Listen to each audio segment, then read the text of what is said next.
আজ এই মানুষটার মুখে শুনতে পাবেন কি হবে মেহনত করে আজকে হাজার 10,000 মানুষকে আজকে রোজগার দিতে পেরেছে। মানুষটা আজকে দেখবেন উনি আজকে আর্মিতে অলরেডি অফিসার ডিউটি করছে।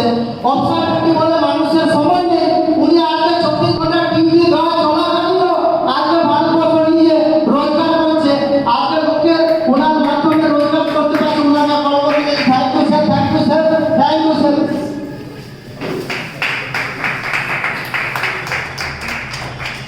Thank you sir, thank you sir. ওনাকে না ধন্যবাদ করছি।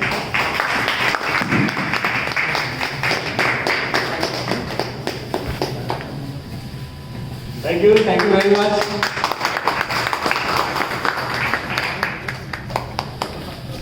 नमस्कार मंगला मारो।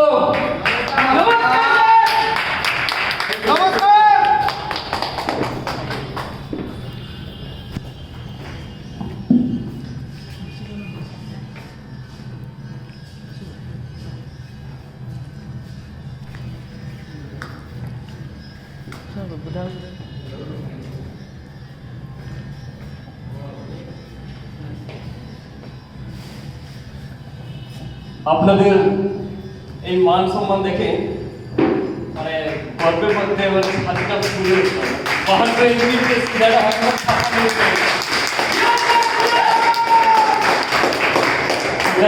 Thank you very much. আমি একটুখানি কষ্ট দিতে চাইবো, এমনি প্রেজেন্টেশন প্রথমবার কতজন এসেছেন দেখতে, যে এমনি দেখেন এই বিজনেস প্রেজেন্টেশন এমনি ফার্স্ট টাইম দেখতে এসেছেন, প্লিজ একটু হাত উপভোগ করবেন। Thank you very much. আচ্ছা, এরা হচ্ছে আমাদের অতিথি মানে গেস্ট, আর আমাদের পুরোনো অ্যাসোসিয়েট যারা অলরেডি আগে থেকে জয়েন আছে, আমি ওদের কাছে রিকোয়েস্ট করবো কি আমাদের হিন্দুস্তান একটা রিওয়াজ আছে না কি অতিথি দেবো ভব, সংস্কৃতি বলা হয় না, তো এই অতিথির জন্য একটা জোরদার তালি বলছি আমি। Thank you very much. তো অনেক লোক আমরা অনেক ব্যাপার ঘুরি দেখছি কখন ছাড়বে কখন ছাড়বে কখন ছাড়বে, একজন আসছে একজন যাচ্ছে একজন আসছে একজন যাচ্ছে, তো টেনশন নেওয়ার কারণ নেই। আমি আখেরি হচ্ছি, লাস্ট হচ্ছি, এরপরে আর কেউ আসবে না। আপনারা কিছুক্ষণ আমি 5-10 মিনিট কথা বলবো, তারপর আরামসে আপনারা বাড়ি যেতে পারেন, ঠিক আছে? সো আমি আমার পরিচয় দিয়ে দিই। আমার নাম SP মাইতি, মানে শক্তিপদ মাইতি। বাড়ি হচ্ছে ললাট, জানেন ললাট? ললাটের একটা গ্রাম আছে কৃষ্ণমাটি বলে একটা গ্রাম কাছে, তো ওই বাড়িতে আমার জন্ম হয়।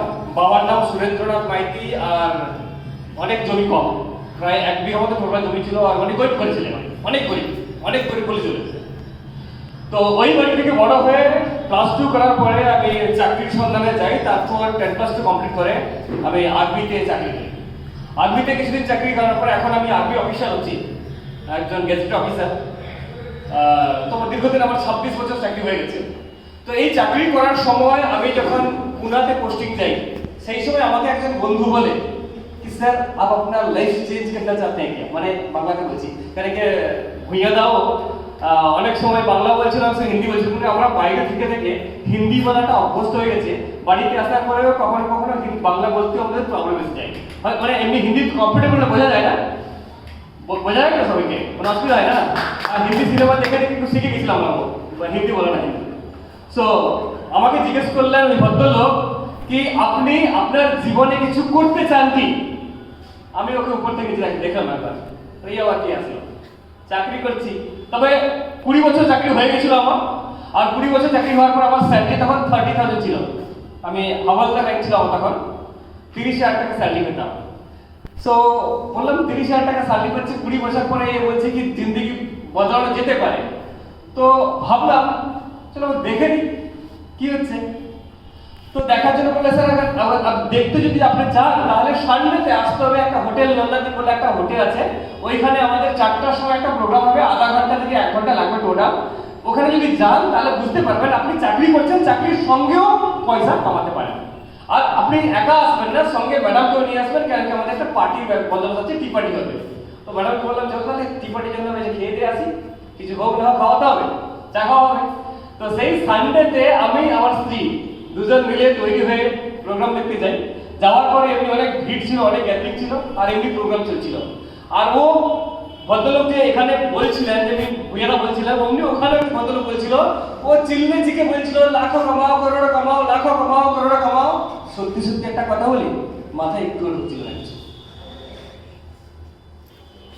কারণ 20 বছর চাকরি করার পরে 30,000 টাকা স্যালারি পাই, আধা ঘন্টা বসার পরে বলছে করোড়পতি বনে যাবে, করোড়পতি বনে যাবে। কার মাথা ঢুকে গেল? ঢুকে কার মাথা? বিশ্বাস হয় না, রিয়েল হতা বিশ্বাস হয় না, আমারও হয়। কেন হয় না? লাস্টে আসলে একজন ভদ্রলোক, তো ও বললো কি কেন হয় না বিশ্বাস? বলে দুটো কারণ আছে। এই যে বিশ্বাস করার দুটো কারণ আছে। প্রথম কারণ হলো মাহল, মানে যেখান থেকে আমরা বড় হয়েছি, পালন পোষণ হয়েছে, ওই একটা মাহল থাকে, ওই মাহলটা ডিফার করে। আর দুসরা একটা কারণ হচ্ছে সোচ, মানে যতক্ষণ আমরা সোচ চেঞ্জ করবো না ততক্ষণ। তো এক্সাম্পল দিয়ে বহুত ছোট করে বুঝিয়েছিলাম। আমি আপনাদের বলছি, আমরা যে মাহলে বড় হয়েছি, ওই মাহলে যদি ছোটবেলায় বলে দিতাম কি মোটরসাইকেল কিনবো, পাড়া পড়োশি কাকু মামা চাচা সবাই এসে বলতো তুই বাবা কোনদিন গাড়ি দেখেছিস, তুই গাড়ি কিনবি, এমনি বলতো। জানি না এখানে বলে কিনা, আমার ঘরে তো ওখানে বলতো সবাই। তো যদি কোনদিন স্বপ্ন কেউ দেখতো, সেই স্বপ্নটাকে ট্রাপটি করে মেরে দবিয়ে দিত। কিন্তু এটা তারপরে কি বাবা মার একটা স্বপ্নও ছিল কি আমার ছেলে যদি বড় হয়ে, মানে যদি বড় হয়ে যদি চাকরি করে নেয়, তাহলে আমাদের দরিদ্র দূর হয়ে যাবে। সেই চাকরির পেছনে সকাল থেকে সন্ধ্যা পর্যন্ত বাবা মা ছেলে সবাই মেহনত চাকরি করবে। এখন আজকের ডেটে যেটা দেখছি, সবাই মাস্টারি চাকরি করবে। আমাদের ওয়েস্ট বেঙ্গলে দেখছি প্রায় আমাদের মেদিনীপুর ডিস্ট্রিক্টে ম্যাক্সিমাম স্টুডেন্ট যেটা দেখছি কি ওর বাবা মা পড়াচ্ছে গ্র্যাজুয়েশন কর, এমএ কর, বিএড কর, এসএসসি এক্সাম দে আর মাস্টারি চাকরি কর। আমি জানি না কি ওদের দিমাগে এইটুকু নাকি মাস্টার ছাড়া কি আরো অনেক চাকরি আছে, কিন্তু ম্যাক্সিমাম ছেলে দেখলাম কি মাস্টারি করবো, যেটা আমাদের একটা প্রবলেম। আমাদের পশ্চিমবঙ্গের মধ্যে একটা প্রবলেম, যেটা আমি দেখছি এখানে কিছুদিন আসার পরে সার্ভে করলাম, সেটা দেখলাম। আপনারাও জেনে থাকবেন, এমনি হয় কি এখানে? এমনি হয়। তো সেই সিচুয়েশনটা এমনি তখন ছিল কি বাবা মা চাইতো কি যদি চাকরি পেয়ে যায় আমাদের লাইফ সেটেল হয়ে যাবে, সেই চাকরির সন্ধানে আমরা ঘুরে বেড়াতাম। আর চাকরি যদি পেয়েও যেতাম, তাহলে বাবা মা একদম বলার উল্টা করে চলতে, আমার ছেলে চাকরি পেয়েছে আর কি না। কিন্তু একটা চাকরিওয়ালা লোক যারা চাকরি করে তারাও বুঝতে পারবে কি বাইরে থেকে রোজগার করে কতটাও বাঁচাতে পারে। কারণ ফ্যামিলি হয়ে যায়, সংসার হয়ে যায়, ঘরেও খরচা করতে হয়, ওখানেও খরচা করতে হয়, বাঁচে কিছু না। রিটায়ার হওয়ার সময় বহুত মুশকিল। দাদাও রিটায়ার হয়ে গেছে, যদি জিজ্ঞাসা করি বহুত কম পয়সা বেঁচেছে। দাদা রিটায়ার হওয়ার সময় কত লাখ টাকা নিয়ে এসেছিলেন টোটাল রিটায়ার হওয়ার সময়? টোটাল টাকা পেয়েছি 19 লক্ষ টাকা। 19 লাখ। একজন মানুষ টোটাল সারা জীবন চাকরি করার পরে যদি রিটায়ারমেন্ট আসে মাত্র 19 লাখ টাকা নিয়ে আসে। আজকে ডেটে একটা যদি বাচ্চাকে এমবিবিএস করাতে হয় 50 থেকে 80 লাখ টাকা খরচা হয় কি হয় না? যে মানুষ সারা জীবন চাকরি করে 19 লাখ টাকা নিয়ে এসেছে, ও যদি ভাবে আমার ছেলেকে আমি ডক্টরি পড়াবো, কোনদিন পড়াতে পারবে না স্যার, অসম্ভব। তো সেই রকম একটা ছোট সোচ ছিল আমাদের মধ্যে, গ্রামের মধ্যে, বাবার মধ্যে, কাকুর মধ্যে কি চলো ঠিক আছে পেয়ে গেছে না, আবার কি দরকার, ও তো লাইফ সেটেল হয়ে গেছে, আর কিছু করার দরকার নেই, এমনি ভাবতো। কিন্তু এই যে সোচটা আমাদের আছে, কারণ যদি সাকসেসফুল লোকের কথা বলা, যদি আম্বানির ঘরে যখন বাচ্চা জন্ম হবে, তখন ও বাচ্চা জন্ম হওয়ার পরে ওর বাবা মা কি ভাবে কি তুইও একটা ফরচুন মানে সদাপতি দোকান খুলে নে, এমনি ভাবে কি না? ওদের কি সোচ? ওরা ভাবে কি তুই তোর বাবা 1 মিনিটে মানে করোড় টাকা কামায়, বা 1 ঘন্টাতে 1 করোড় টাকা কামায়। তোর এই সংসারে জন্ম নেওয়া তখন সার্থক হবে যখন তুই 1 মিনিটে করোড় টাকা কামাবি। এই সোচ নিয়ে ওদেরকে বড় করে, এই সোচটা ওদের মাথাতে সবসময় ঘুরতে থাকে। আর একদিন আসে ওরা মিনিটে না সেকেন্ডে করোড় টাকা কামিয়ে দেয়। যেমন আজকে জিও হাভেস্টার হয়েছে, রিলায়েন্স কোম্পানি মালিক কত লোক আছে, এক্সাম্পল হয় কি হয় না? তো সেটা হচ্ছে একটা আমাদের মাহলের ফারাক, কি কোন মাহল থেকে আমরা এসেছি। আর যদি দুসরা কথা সোচের কথা বলি, কি আমাদের সোচটা আমরা পরিবর্তন করতে পারি না, কিন্তু সমাজ হলে কি যারা সোচ চেঞ্জ করেছিল ওই সোচের কারণে আমরা আজকে সাকসেস হয়ে গেছি। আজকে একটা লোক মানে কিছুদিন আগে একজন মানুষ লয়ার ব্যারিস্টারি পড়ার জন্য লন্ডন গেছিল, ট্রেনে গেছিল পড়তে, আর ট্রেন তখন ইংরেজি ছিল, বলছে তুই इंडियन काले तो ट्रेन में नहीं बैठ सकता है। तो इमनी করে ধাক্কা লাগে ট্রেন থেকে বার করে দিয়েছে। বলছে আমাকে টিকিট আছে ফার্স্ট ক্লাস? বলছে না, টিকিট থাকলেও তুই বুঝতে পারবি না। যখন 4টা ইংরেজ ধরে ট্রেন থেকে বাইরে ফেলে দিল, তখন ও বাইরে পড়ার পরে মুঠি বন্ধ করলো, কসম খেলো, বলে এই ইংরেজ ट्रेन से बाहर धक्का लगा के फेंका है, एक दिन आएगा मैं तुझे बाहर भारत से बाहर फेंक दूंगा। ওর নাম ছিল ওর নাম ছিল মোহনদাস করমচাঁদ গান্ধী, যেটা বাপুজি যা বলতেন।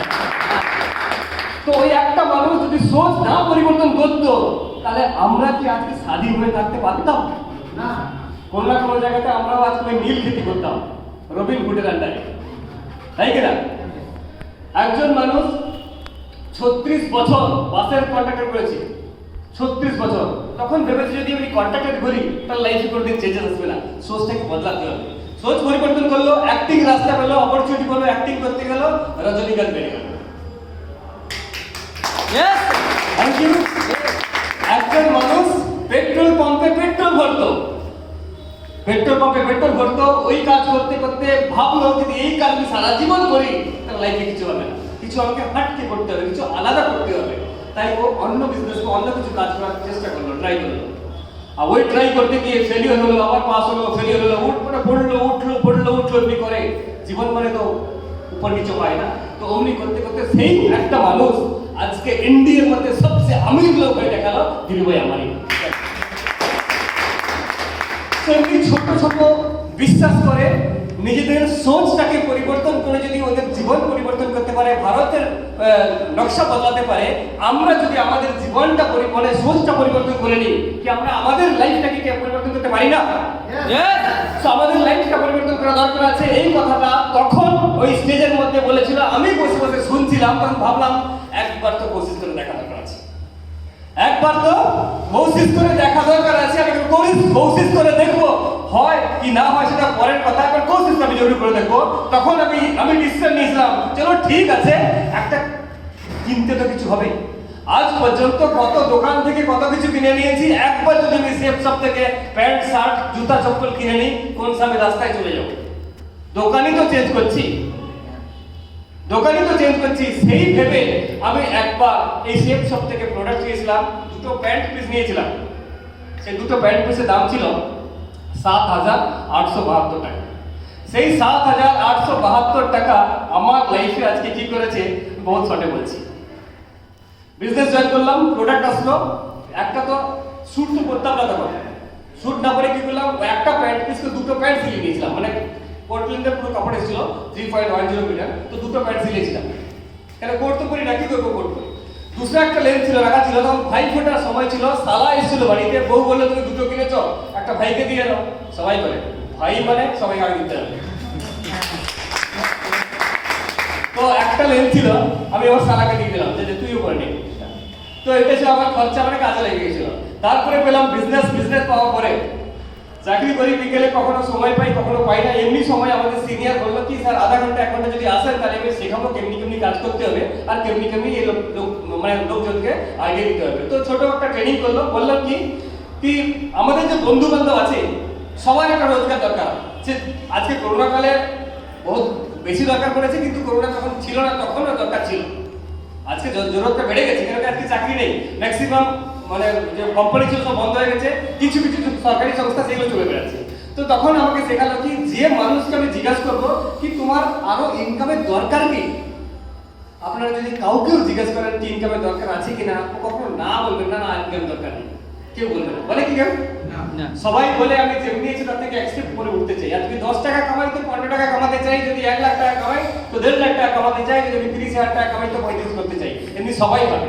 তো সেই যাকে জিজ্ঞেস করলাম সবাই ইয়েস বললো কি ইনকাম বাড়াতে চাই। তখন ওকে বললাম কিন্তু তুমি যদি ইনকাম বাড়াতে চাও চাকরির সঙ্গে আমি একটা তোমাকে আইডিয়া দিতে পারি, একটা ইনফরমেশন দিতে পারি, তাহলে তোমাকে সানডে আধা ঘন্টা সময় দিতে হবে। এইটুকু কথা আমাকে প্রথমে শেখানোর পরে আমি এই কথা বলে বিজনেস করলাম। আর কিছু বললাম, যাকে বলতাম ইনকাম বাড়ানোর দরকার আছে ইয়েস বলতে ইনভার্টারে বসিয়ে দিতাম। সিনিয়রও প্ল্যান দিত, ওখানে সব কিছু ইনফরমেশন নেওয়ার পরে ও এগ্রি ডিসএগ্রি বলে দিত, যদি ওর মনে কোশ্চেন থাকতো সিনিয়ররা শর্ট আউট করতো। তারপরে এখানে ছোট একটা টিম বানালো, যে টিম বানালো শুরুতে 3 জন জয়েন হয়েছিল। 3 জন জয়েন হওয়াতে আমার কাছে 4,500 টাকা চেক এসেছিল, ফার্স্ট চেক। বহুত খুশি হয়ে গেলাম, পয়সা দিয়েছিলাম জিনিস পেয়ে গেছি। যদি 4,500 টাকা পাই তাহলে অনেক ভালো কথা। তখন ইন্টারেস্ট দিতে গেলাম, সিনিयर बोलले कि सर 4,500 रुपया आया ना तो 4.5 लाख भी आएगा और 4.5 करोड़ भी आएगा। तो चलो ठीक है देखते। तो यही ভেবে কাজ করা শুরু করলাম। এমনি সিনিয়রদের যে আমার টিম ছিল, টিমকে শেখালাম, করতে করতে টিম বাড়তে গেল। আজকে করিব 4 সাল হয়ে গেল। সেই 4 সালে আমি যদি পিছনে মনে দেখি, আমার টিম সাইজ হয়ে গেছে 7000 লোকের।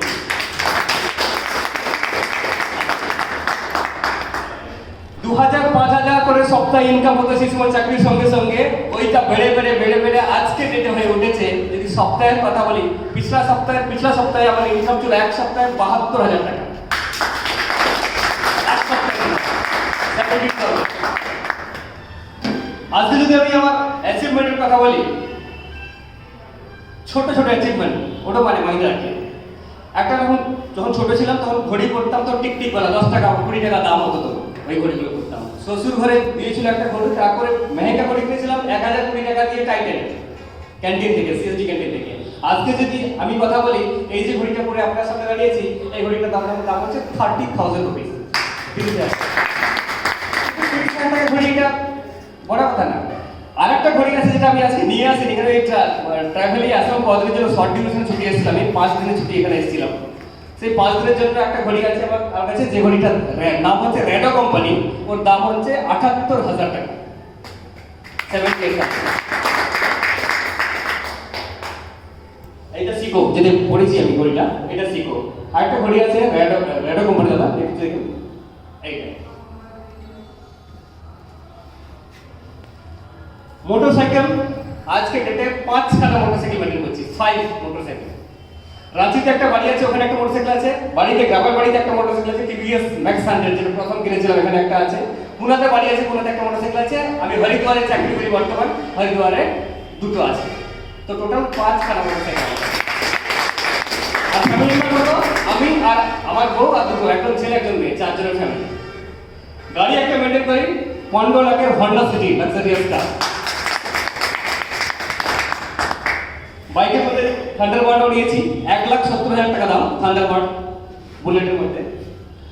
ল্যাপটপ কিনেছিলাম আগে, যখন ট্রেনে যেতাম তো বাচ্চারা লোকের ল্যাপটপ দেখে দেখতো, ওখানে দেখবো পিকচার দেখে চলতো। তো পরে সেফ শপে জয়েন করলাম। সেফ শপে জয়েন করার পরে তখন আমি 35,000 টাকা কামিয়েছিলাম। 35,000 টাকা কামানোর পরে আমি ল্যাপটপ কিনেছিলাম, একটা HCL এমই কোম্পানির ল্যাপটপ, HCL। ওটা এখনো আছে, কিন্তু আজকে ওইটা ইউজ করি না, আজকে ইউজ করি অ্যাপল, 2 লাখ টাকা দাম।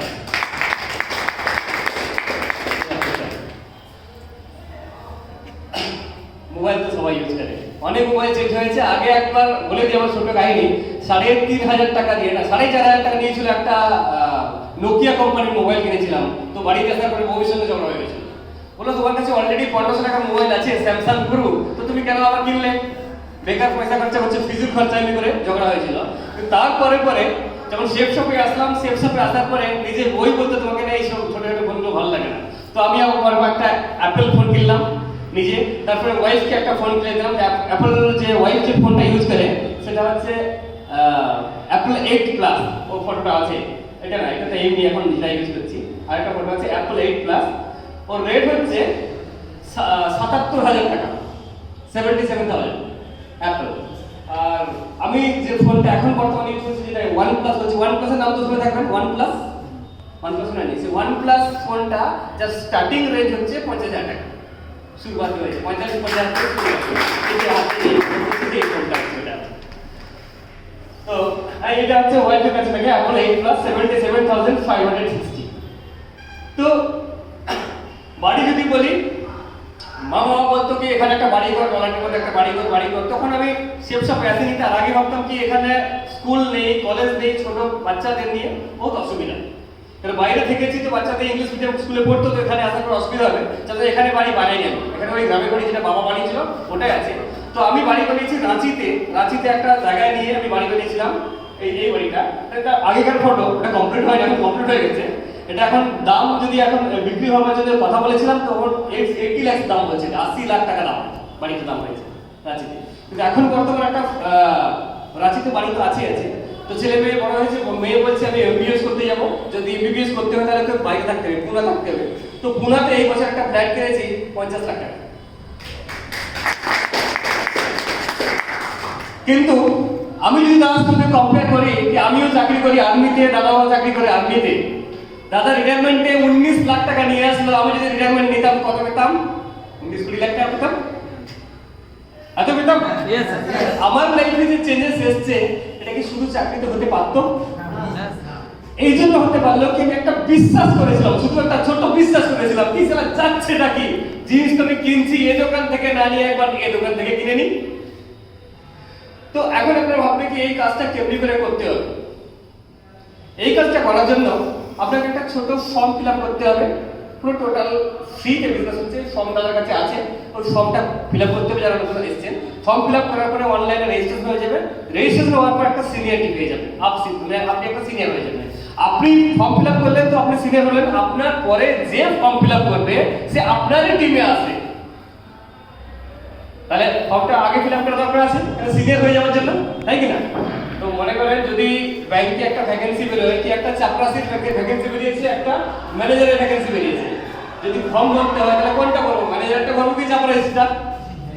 ম্যানেজারটা সিনিয়র থাকবে না তো সেই, তাহলে আগে ফর্ম ভরতে হয়, যদি সিনিয়র হয়ে যাওয়া যায় তারপরে যে ফর্ম ফিল আপ করবে সে চাপরাসি হবে, মানে ওর আন্ডারে কাজ করবে। সেই এই ফর্মটা করলে এটা আছে, এই ফর্মটার সঙ্গে একটা আরিয়াল স্যার একটা ভিডিও আছে, মোটিভেশনাল ভিডিও, হিন্দিতে আছে, বহুত সুন্দর। এটা শুনলে বাড়িতে বই আছে, পড়লে অনেক নলেজ আছে, লাইফে অনেক কিছু করা যায়। এর মধ্যে একটা অনলাইন ফর্ম আছে। তো এটা প্রথম ফায়দা হচ্ছে সিনিয়র মানা যায়, এরপর থেকে যে আসবে আপনার টিমে সে আপনার টিমে হবে, ও কাজ করবে, আপনি পয়সা কামাবেন। এটা কি আজকে আমি একা পয়সা কামাই না, আমি 1 লাখ পয়সা কামিয়ে 80,000 টাকা রোজগার করি, 70,000 টাকা কামাই, কিন্তু আমার টিম কাজ করে বলে আজকে 1.5 লাখ 2 লাখ টাকা আমার টিমে এসে টিম কাজ করে বলে। তো এটা আমার যে টিম থাকবে, আপনার কাছে টিম হবে, সেই টিম কাজ করলে ওটা পয়সা আসে। প্রথম ফায়দা হচ্ছে সিনিয়রিটি। দুসরা একটা আইডেন্টি কার্ড বেড়ে যাবে, আই কার্ডের বেসে আপনারা অল ওভার ইন্ডিয়াতে, এখন তো লকডাউন চলছে বলে ভেন্যু হচ্ছে না, বাকি যখন লকডাউনটা লিফট আপ হয়ে যাবে, লিফট আপ হবে সব জায়গাতে ভেন্যু শুরু হয়ে যাবে, তো আপনি অন্য কোনো জায়গাতে গিয়েও আপনি এই বিজনেস শুরু করতে পারবেন ফ্রি অফ কস্ট এই আই কার্ড দেখিয়ে। তিসরি ফায়দা, এখানে একটা নমিনি নাম লেখা আছে, যেমন দাদা বলেছিলেন কি নমিনি কি इंश्योरेंस कंपनी की बोले कि जिंदगी के साथ में भी है, जिंदगी के बाद में भी है, ऐसे एमन बोले तो মানে জিন্দেগির পরে যেমন সফলতা বললো কি একবার পয়সা দেয়, এরপর তার পয়সা দেয় না, শেপশপ এই ফর্মটা ভরার পরে ওই বিজনেস যদি কারোর সঙ্গে কিছু হয়ে থাকে তাহলে অটোমেটিক্যালি নমিনির নামে ওই বিজনেসটা ট্রান্সফার হয়ে যায়, আর ও চলে গেল, মালিক ঘরের মুখে চলে গেল, কিন্তু টিম তো যায়নি না, টিম তো দিনকে দিন বাড়ছে, সে টিম দিনকে দিন বাড়ার চলতে ওর ঘরে লাগাতার 3 পিঢ়ি পর্যন্ত পয়সা আসবে। এটা সরল পারবেন মোটামুটি 3টা ফায়দা। আর এখন আরেকজন ভেবে থাকছে যে ঠিক আছে দাদা ঘরে দাদা বলছে আজকে না কালকে ভরে দেবো ফর্ম, আমি মাসির ছেলে অনেক চালাক আছে, ওকে জিজ্ঞাসা করবো, ও যদি বলে তাহলে বলবো, না আমি বলবো না। এমনি অনেক লোকের মনের মধ্যে কোশ্চেন আসে, যদি আপনাদের কাছে মনের মধ্যে এমনি কোশ্চেন আসে তাহলে ছোট্ট একটা সালাহ দেবো, ছোট্ট। এই হলের মধ্যে কি হলো, যে যারা হলের মধ্যে প্রেজেন্ট আছে ওরাই বুঝতে পারলো, যারা বাইরে আছে ওরা কি বুঝতে পারলো কি হলো এখানে। আমি যদি ওকে গিয়ে জিজ্ঞেস করি আজকে হলের মধ্যে এইটা হয়েছিল, ও কি বলবে, আর এমনি অনেক দেখেছি কিছু আসলে, এটাই বলবে তো। আমি যদি মাসির ছেলে আমার অনেক চালাক, লয়ার করেছে, এমবিবিএস করেছে, আমি ভাবছি ওকে জিজ্ঞাসা করবো, তারপর আমি ফর্ম ফিল আপ করবো। মাসির ছেলেকে জিজ্ঞাসা করলাম কি এমনি সেদিনকে মংলা পাড়াতে হোটেলে গিয়ে একটা প্ল্যান দেখে এসেছিলাম, তুই বল আমি জয়েন করবো কি করবো না, ও কি বলবে, কি প্ল্যান বলতে পারবে? রিক্সাওয়ালাকে যদি জিজ্ঞাসা করি আমি কার কিনবো, ও সালাহ দেবে কার কেন কিনবে, বেকার কি পেট্রোল লাগে ডিজেল লাগে খারাপ হয় বেকার, ওটাই বলবে না। সো যাদের এই সম্বন্ধে আইডিয়া আছে ওরা ওই সম্বন্ধে বলতে পারবে, যাদের নেই ওরা বলতে পারবে না, সিম্পল কথা। তো আমি যদি ভেবে থাকি ওকে জিজ্ঞাসা করবো, তাহলে কোনো না কোনো জায়গাতে আমরা একটা ভুল বলবো, রিয়েল। আর তো একটা ছোট কাহিনী বলবো, মনে পড়ে গেল আমার বলতে বলতে। তো আমরা একটা ছোট সময় আছে না, বোরিং চলছে না, ছোট 2 মিনিট একটা কাহিনী আছে। আমার একটা সময় ছিল রাজকুমারের কাহিনী। তো রাজকুমার রোদের সময়টা শিকার খেলতে গেছিল, তো শিকার খেলতে জঙ্গলে গেছে, যেতে দেখছে একটা ঠকে গেছে, মানে রোদ হয়েছে, টায়ার্ড হয়ে গেছে, বলে না এখানে একটু বিশ্রাম করে নি, একটা গাছের গোড়াতে বিশ্রাম করে নি, তারপর কিছুক্ষণ পরে আমি চলে যাবো। তো গাছের গোড়াতে বসেছে, যেই বসেছে গাছের গোড়াতে, তখন দেখে কি সামনে একটা পুকুর আছে, আর ওই গাছের উপরে যখন তাকে দেখে তো অনেকগুলো বান্দর আর বান্দরি উচ্ছল করছে, মানে নাচানাচি করছে। আর তখন পুরোনো যুগে আকাশবাণী হতো, তো তখন সাডেনলি আকাশবাণী হলো কি अब एक पल आएगा, अगर একটা সময় আসবে जो अंधेरा छा जाएगा, बिजली कड़केगा और उस वक्त अगर कोई बंदरी तालाब में छलांग लगाएगा तो राजकुमारी बन जाएगा, अगर कोई बंदर छलांग लगाएगा तो राजकुमार बन जाएगा।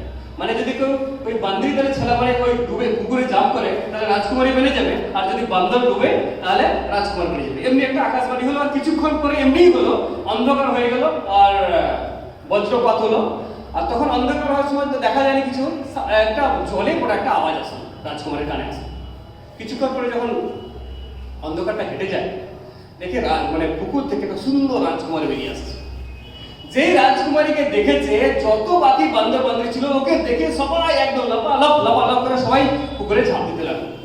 এরপর ওরা যখন বেরিয়ে আসলো আর কেউ বাঁধেনি, সে বান্দরই আছে। মজার কথা হলো কি ভিজে যাওয়ার পর অবস্থা খারাপ হয়ে গেছে, তাই আর জাম্প করলাম, কিছু হলো না। তো রাজকুমার পরিষ্কার হয়ে গেল, ব্যাপারটা কি, ও প্রথমে জাম্প করলো বনে গেল, বাকি ওরা জাম্প করলো, কেউ আর মানলো না। তো চলো জিজ্ঞাসা করে দেখি, যারা পরে জাম্প করেছে ওদেরকে জিজ্ঞাসা করি। তো একটা বান্ধবকে জিজ্ঞাসা করলো কি আপনি বলুন আপনি পরে জাম্প করার ডিসিশনটা কেন নিলেন? তখন ও বললো আমি ভাবছি কেউ না কেউ তো জাম্প করবে, দেখেন যদি কেউ জাম্প করে বেনে যায় তাহলে আমিও জাম্প করে নেবো, নাহলে কেন বেকার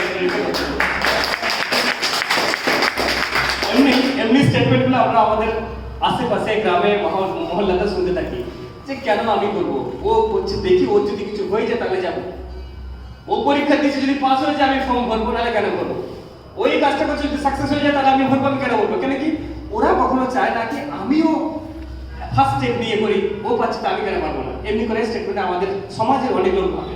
তো আজ এই কাহিনীর পর থেকে আমরা এমনি কখনো বলবো না, যদি ভেবেও থাকি আর কোনোদিন ভাববো না। তারপরে জিজ্ঞেস করলেন ওই রাজকুমারীর কাছে গেলেন রাজকুমার যে তুমি বলো কি এমন কি তুমি শুনে নিলে যে প্রথমে তুমি জাম্প করতে বাধ্য হয়ে গেলে? তখন রাজকুমারী বলল কি স্যার যখন আকাশবাণী হয়েছিল তখন বলেছিল কি যদি তুমি পুকুরে ঝাঁপ দাও তাহলে রাজকুমারী পারবে, এই তো বলেনি তুমি সাপ বনে যাবে, কেঁচুয়া বনে যাবে, বিল্লি বনে যাবে, এমনি কিছু বলেনি। ভালোই তো বলেছিল। আর ঝাঁপ দেওয়া ও তো আমাদের রোজকার কাজ, কত জানি খেলতে খেলতে কতবার আমরা পুকুরে পড়ে গেছি, তো একবার ঝাঁপ দিয়ে দেখে নি যদি রাজকুমারী বনে যেত ভালো কথা, নাহলে বন্দি তো হচ্ছি। কথা হলো যদি বেনে যেতে ভালো কথা নাই তো যা আছে তা তো আছি। তো আমি এই প্রোগ্রামটা যখন দেখেছিলাম ওনাতে বসে তখন নিজেকে আমি একটা ওই বান্দরের জায়গাতে রেখেছিলাম, বান্দরের জায়গাতে 30,000 টাকা রোজগার করি, চাকরি করি, ওটা তো আমার কথা যাওয়ার নেই, ও তো আছে। এরা সবাই বলছে কি তুমি যদি একবার এখান থেকে শপিং করে নাও তুমি লাখ টাকা কামাতে পারো, গাড়ি বদলাতে পারো, বাংলা বানাতে পারো, এমনি বলে যাচ্ছে। যদি আমি কোশিশ করে চেষ্টা করে দেখে নি হয়ে যায় তো ভালো কথা, না হলে তো সার্ভিসম্যান তো আছি, ওটা কোথাও যাওয়ার নেই। তো সেই একটা ছোট্ট ডিসিশন নিলাম এই কাহিনী শোনার পরে। তো আমি আপনাদের রিকোয়েস্ট করবো কি যদি আপনারা কোনো মানে মনের মধ্যে কোনো সওয়াল থেকে থাকে আমি আছি এখন 5 মিনিট, কোশ্চেন করতে পারেন কি কেমনি কি হবে ডিটেলস বলতে পারি। আদারওয়াইজ ফর্মটা অবশ্যই ফিল আপ করে যান, এই সিনিয়রিটি ফর্মটা অনেক জরুরি হচ্ছে। আর থ্যাংক ইউ ভেরি মাচ বলবো কি আপনারা পেশেন্সফুলি 1 ঘন্টার উপরে হয়ে গেল, 1 ঘন্টা 10-20 মিনিট হয়ে গেল, আপনারা পেশেন্সফুলি বসে শুনলেন। আর মঙ্গলাবাড়ির লোককে প্রথমবার দেখলাম, এইদিকে ফার্স্ট টাইম আসলাম, সো অনেক খুশি লাগলো আপনাদের সঙ্গে কথা বলে। So thank you very much, wish all the best. আমি ভগবানের কাছে প্রার্থনা করছি আপনারা একটা ভালো ডিসিশন নিন, কাজ করুন, আমি আপনাদের সঙ্গে হেল্প করব। কেন কি আমার চাকরি আর 3 বছর বাঁচা আছে, 3 বছর পরে আমি রিটায়ারমেন্ট করছি। আর আমি আসবো এখানে ওয়েস্ট বেঙ্গলে, এই ললাট বললাম ললাটেই বাড়ি বানাবো, ওখানে থাকবো, বাইরে তো আছে আরো করবো, কিন্তু এখানেও থাকবো। কারণ শেপ সব বিজনেসটা আমি চাই কি আমার মেদিনীপুরে অনেক প্রোগ্রেস করাতে, কারণ কি এই বিজনেসটা দেখেছি অন্যান্য স্টেটে অনেক বাড়চার করে ভূমিকা নিয়েছে, আমাদের ওয়েস্ট বেঙ্গলের লোক অনেক পিছনে আছে। এই জন্য পিছনে আছে কি অনেক কোম্পানি এসেছিল, চিট ফান্ড, মানি সার্কুলেশন, ভেসিল, রোজ ভ্যালি, আর কত কত কোম্পানি এসেছিল যে পয়সা ইনভেস্টমেন্ট করতে হতো, সেই লোক ইনভেস্টমেন্ট করে অনেক লোক ডুবেছে, লস খেয়েছে। ওর জন্য ওদের মনে একটা ভয় আছে, সেই ভয়ের কারণে অন্য কোনো জায়গাতে পা রাখতে চায় না। তাই ওদেরকে বলবো কি ওখানে দিতাম পয়সা, তাই ভয়ের মানে কারণ ছিল, এখানে কিছু দিচ্ছি না তো ভয়ের কারণ কি? শুরু হবে কলকাতাতে, অলরেডি 2 জায়গাতে আমার ভেন্যু শুরু হয়ে গেছে, অলরেডি স্টার্ট হয়ে গেছে আমাদের কাজ। আর 3-4 বছর 2-3 বছর বাঁচা আছে। তোমাকে আমি ভিআরএস জন্য অ্যাপ্লাই করেছিলাম, 3 বার অ্যাপ্লিকেশন আমার রিজেক্ট হয়ে গেছে, যার জন্য আমি ভিআরএস দিতে পারিনি। তার 2-3 বছর বাঁচা আছে চাকরি, 2-3 বছর পরে আপনার কাছে ফুল সাপোর্ট করবো, এখানে থাকবো, কোনো অসুবিধা হবে না। এমনি এখনো অনলাইনে সবাইকে সাপোর্ট করি, তারা সবসময় সঞ্জয় রায়ও সবাই অনলাইনে কথা বলতে থাকি, আমরা অনলাইনে মিটিং করি আর অনলাইনে ট্রেনিং সব কিছু হয়ে যায়। যত কিছু দরকার পড়ে সেক্টর সম্বন্ধে চাকরির জানকারি কিংবা কিছু হেল্প, তো আমরা অনলাইনে টেলিফোনিক্যাল সব আমরা করে দিই আর আগেও হয়ে যায়। So thank you very much, wish you all the best. ভগবানের কাছে প্রার্থনা করছি আপনারা অনেক আগে বলেন, অনেক খুশি আসুক। আর 2020 তো বলবো না সবার লাইফে ভালো গেল, কিন্তু উমিদ হচ্ছে মানে আশা করা হচ্ছে কিছুদিন পরে আসবে 2021, আর আমরা এই 2021-এ নতুন করে আমরা জীবন গড়ে তুলব, নতুন করে। Thank you very much, thank you. Thank you sir. আমাদের সবসময় বাড়িতে যদি কেউ আসে আমরা প্রথম তাকে স্বাগত করি কিছু দিয়ে, কিন্তু আমাদের সেফ সব পুরো উল্টো। বাড়ি যাওয়ার সময় আমরা এমন কিছু দিয়ে থাকি যেটা বাড়িতে গিয়েও আমাদের জন্য, আমার কাছে যিনি এসেছেন গুরুদেব, ওনাকে একটা ছোট উপহার দিয়ে স্বাগত করতে চাইছি। প্লাস পড়ার সঙ্গে থ্যাংক ইউ স্যার।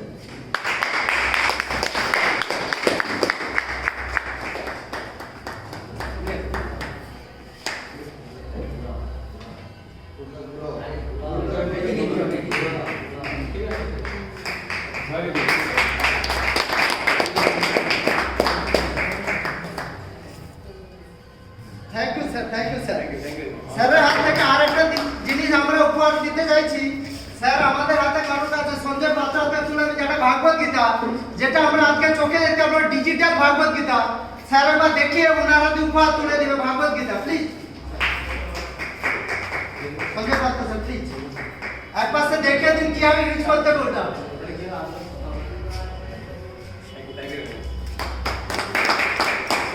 আমি আপনাকে এটা ওপেন করে দেখাচ্ছি। এটা হচ্ছে ভাগবত গীতা। এই ভাগবত গীতার মধ্যে 18টা অধ্যায় আছে, যেটা আমরা আমাদের দাদুরাও বলেছে, বাবাও বলেছে, আর আমরা টিভিতে আজকাল দেখেছি। আর এটা হচ্ছে ডিজিটাল ভাগবত গীতা। মানে যারা আমাদের অ্যাকচুয়ালি প্রথম কথা হলো কি, আমাদের কাছে সময় নেই, আমরা চাকরি বাকরি করি, মা বাবারা ম্যাক্সিমাম আমাদের গ্রামে অশিক্ষিত, মানে কম পড়াশোনা করে, যারা পড়তে পারে না কিংবা চোখের প্রবলেম জন্য পড়তে পারে না। আর আমরা ওদের সময় দিতে পারি না, যার জন্য ওরা কিছু বুঝতেও পারে না আর পড়তে পারে না। এইটা কিনলে কি হবে, আমরা তো সময় দেওয়া দরকার নেই, ও একা বসে যখন মর্জি মতো শুনতে পারবে। কারণ হিন্দি তো টিভি দেখে দেখে বুঝতে পেরে গেছে, এখান থেকে হিন্দি, ইংরেজি, সংস্কৃত 3টা ভাষাতে দেওয়া আছে, অনুবাদ করা আছে, আর 3টা ভাষাতে শোনা যাবে। এটা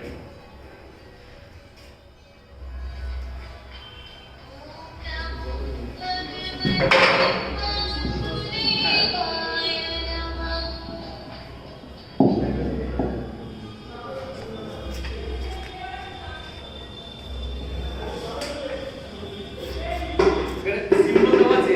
যদি আমি গায়ত্রী মন্ত্রের কাছে লাগানো যায় তাহলে গায়ত্রী মন্ত্র বলবে, যদি গণপতির কাছে লাগানো যায় তো গণপতি মন্ত্র বলবে। এবারে গণপতি লাগাচ্ছি।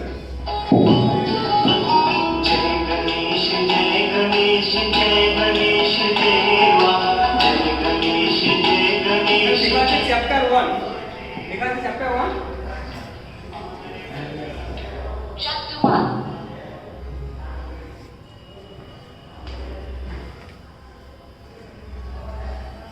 সংস্কৃতে একটা লেখা আছে, সংস্কৃত এটা আগে সংস্কৃত বলবে। No record found. हिंदी लगाना।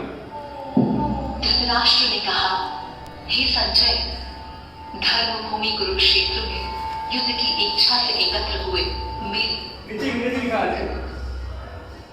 Dhritarashtra said, O Sanjaya, what did my sons, my Pandu's sons do when they gathered? এমনি করে পুরোটা অধ্যায় আছে, আগুন আছে, আগুনের কাছে লাগাই আগুনের আওয়াজ আসবে। আচ্ছা আগুনের আওয়াজ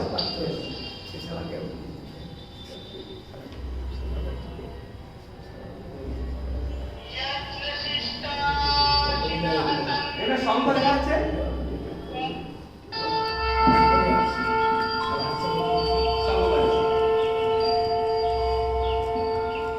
সো এই গীতাটা যদি আমরা প্রমোট করি আর আমরা যদি চাই আমাদের প্রতিটা হিন্দু বাড়ির মধ্যে একটা গীতা থাকা দরকার আছে। যদি সুন্দর গীতা একটা ভাগবত গীতা বাড়ি থাকে তাহলে বাড়ি পবিত্র হবে, সেটা তো আমরা মনে ভাবি কারণ হিন্দু যে আমরা। আর আমরা চাইছি কি আমাদের হিন্দুত্ব রক্ষা করার জন্য জন্য কিংবা হিন্দুত্বকে প্রমোট করার জন্য আমরা যদি এটা একটু মেহনত করি কাউকে বলি, তাহলে আমরা অনেক ভালো কাজ করতে পারবো। কেন কি আমাদের পশ্চিমবঙ্গের মধ্যে এখন অনেক প্রবলেম এসেছে, আপনারা নিউজে শুনছেন, সবাই জানেন যে আজকাল অন্য কাস্টের লোক অনেক বেড়েও যাচ্ছে। তবুও সেটা বলবো না কাস্ট নিয়ে, কিন্তু তবুও হিন্দু নাথে আমরা বলবো কি হিন্দু ধর্মটাকে প্রমোট করার জন্য এই জিনিসগুলো প্রায় লোকের ঘরে মানে প্রতিটা লোকের ঘরে থাকা দরকার আছে। আর এটা যদি কস্ট বলে থাকি, সবাই অনলাইন ইউজ করে, ফ্লিপকার্ট, অ্যামাজন, স্ন্যাপডিল সব সংস্থা আছে। আপনি যদি চেক করে দেখেন তাহলে এটা অ্যামাজনে পাওয়া যাচ্ছে সেম কপিটা। অ্যামাজনের রেট এটা এমআরপি হচ্ছে 14,000 রুপিস। আর যদি আপনি অ্যামাজন থেকে নিতে চান তাহলে 11,000 এ পাওয়া যাচ্ছে। আপনি এখনই চেক করে দেখতে পারেন কি টকিং ভগবত গীতা অ্যামাজনে 11,000 টাকায় পাওয়া যাচ্ছে। সেই সেম জিনিস সেম কোম্পানি আমাদের সঙ্গে টাই আপ করেছে শ্রী রবিশঙ্কর, যেটা হাওমা কোম্পানির সঙ্গে রিসেন্ট কেরালা একটা বড় কোম্পানি হাওমা, ওর সঙ্গে শ্রী রবিশঙ্কর যে অনেক বড় বিজনেস গুরু হচ্ছে, প্লাস উনি হচ্ছেন একজন স্পিরিচুয়াল গুরু। তো ওনারা মিলে এই গীতাটিকে আমাদের অনেক সস্তাতে সবাইকে প্রোভাইড করেছে। এখান থেকে যদি কেউ নেয় 9,990-তে এই গীতাটা পাওয়া যাচ্ছে। তো thank you. Thank you sir, thank you sir. আর একটা হচ্ছে প্রাইস দিতে চাই কমোডেশন গুলো রাখতে, স্যার কাজ করে নিচ্ছেন ননি প্রিমিয়াম। হ্যাঁ একদম। Thank you very much. Noni নামটা অনেকে শুনে থাকবেন, এটা অনেকদিন আগে থেকে আছে। এইটা হচ্ছে এমন একটা ফলের জুস, যেটা বাইরের কান্ট্রিতে বেশি হয়, আমাদের কান্ট্রিতে অনেক কম হয়। কিন্তু রামদেব বাবা আসার পরে এই হার্বাল প্রোডাক্টের যে মূল্যটাকে বাড়িয়ে দিয়েছে, যে লকি বলেন বা ননি বলেন সেটা বাড়িয়েছে। তো ননি হচ্ছে প্রিমিয়াম এমন একটা জুস হচ্ছে, এই জুসটা যদি সেবন করা হয় আমাদের সমাজের প্রত্যেকটা মানুষ যদি নেয়, তাহলে এই করোনা কালে এই ইমিউনিটি পাওয়ার জন্য বাড়ানোর জন্য কাজ করে। সবচেয়ে বেশি ইমিউনিটি পাওয়ার বাড়ানোর জন্য এই ননিটাই কাজ করে। তার সঙ্গে যদি কোনো মানুষের ক্যান্সার হয়ে থাকে কিংবা ক্যান্সার এটা নিলে কোনোদিন ক্যান্সার হবে। তাছাড়াও টোটাল 800 খানা বিমারির দওয়া হিসেবে এটা ইউজ করা যেতে পারে। 800 ডিজিজের মেডিসিন হচ্ছে। আমরা সবাই ইউজ করছি, আর করোনার সময় আমরা ম্যাক্সিমাম লোক ইউজ করছি। তো আমরা চাইছি কি এই মেডিসিনটা, মেডিসিন তো না, এটা জাস্ট একটা জুস, ফ্রুট জুস হচ্ছে, সবাই এটা নেওয়া যেতে পারে আর সবাই নিয়ে বাড়িতে ইউজ করা যেতে পারে। Thank you, thank you, thank you very much, sir. Again, thank you very much. Thank you. To wish you all the best and go Diamond.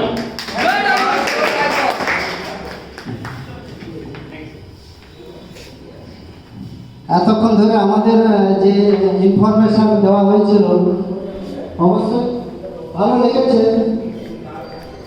তবে সিরিয়ালটি লাগাতে পারেন। যদি কারো মনে ডাউট কারো হয়েও থাকে সেটা অবশ্যই ক্লিয়ার করে অবশ্যই রেজিস্ট্রেশন কমিশন